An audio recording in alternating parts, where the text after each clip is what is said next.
아! 오잉? 이게 뭐지? 오늘의 뉴스달. 시청자 여러분, 안녕하십니까? 오늘의 뉴스를 전해드리겠습니다. 최근 인간세상에서는 젊은 스타 부부의 이혼이 발표되었는데요. 그 이유에 대한 각종 찌라시와 가짜뉴스들이 인터넷에 쏟아지고 있습니다. 분명 여러분도 SNS를 통해 그동안 많은 찌라시를 접해봤을 거거든요. 흥미롭긴 하지만 찝찝한 기분도 들게 하는 찌라시. 가볍게 오가도 별 문제 없는 걸까요? 오늘 여러분의 고민을 해결해줄 베베 전문가님을 모셨습니다. 에? 베베 씨는 특파원 아니세요? 아닌데요? 시작하시죠. 네, 사실 얼마 전 제가 찌라시 유포로 신고됐던 전화를 받았었는데요. 사람들 다 가볍게 주고받고 퍼지는 속도도 빠르고 누가 먼저 시작한 건지도 모르는데 어차피 처벌까진 힘들지 않을까요? 처벌 가능합니다. 보통 콕 집어서 누구라 하지 않고 A양, B군 이런 식으로 추측하는 건데도 문제가 되나요? 이니셜만 있어도 누구인지 특정 가능하다면 문제가 될 수 있습니다. 자세한 설명은 이걸로 보시죠.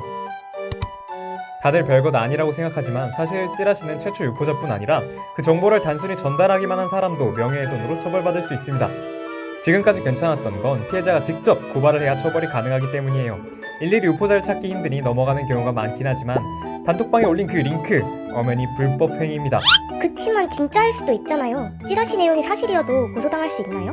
네, 전부 불법입니다. 체면을 중시하는 한국의 특성상 내용이 사실이어도 피해자에게 막대한 고통을 불러올 수 있다는 헌법재판소의 판결이 있었습니다. 유포한 내용이 사실일 때에는 2년 이하의 징역 또는 500만 원 이하의 벌금, 그 내용마저 거짓일 때는 5년 이하의 징역 또는 1천만 원 이하의 벌금으로 처벌이 늘어납니다. 그렇군요. 그러면 실제로 처벌받은 사람이 있나요? 톡방이야 나가면 그만인데 처벌하기는 어렵지 않을까요? 수사 대상이 어마어마하게 많고 모바일 메시지 서버 저장 기간이 그렇게 길지 않다는 게 처벌을 어렵게 하는 부분이긴 하죠. 하지만 처벌 사례는 생각보다 많습니다. 온라인 정보의 영향이 커지면서 최근에 유포자가 구속된 경우도 있답니다. 피해자가 마음먹으면 처벌할 수 있는 것이죠. 이올, 역시 전문가. 배 선생님 덕분에 많이 알게 되었네요. 경찰이나 검찰이 최초 유포자를 어떻게 찾아내는지 궁금해지는걸요? 베베 특파원 나와주세요. 네, 현장에 나와있는 베베입니다. 찌라시 유포자는 어떻게 찾아내는 건지 알아보도록 하겠습니다. 찌라시 수사 관계자분의 말씀 들어보도록 하겠습니다.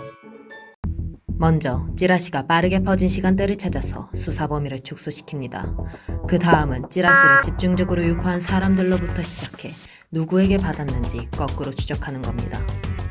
타고 올라가다 보면 최초 유포자를 찾을 수 있습니다. 스마트폰에서 삭제하고 단톡방을 나가도 보고 나면 다 찾아낼 수 있습니다. 그렇다고 합니다. 지금까지는 단순 유포자들이 처벌받지 않은 경우가 많았지만 기술이 발달하고 정보가 점점 빠르게 퍼져나가는 만큼 앞으로 처벌받을 가능성이 굉장히 높다는 것 알아두셔야 합니다. 모두들 그동안 별 생각 없이 찌라시를 전달한 일이 분명 많았을 겁니다. 찌라시, 공유하는 데는 1초밖에 걸리지 않지만 사실 그 자체로 범죄 행위라는 점 우리 모두가 꼭 알아둬야 할 것 같네요. 이상 오늘의 뉴스달이었습니다.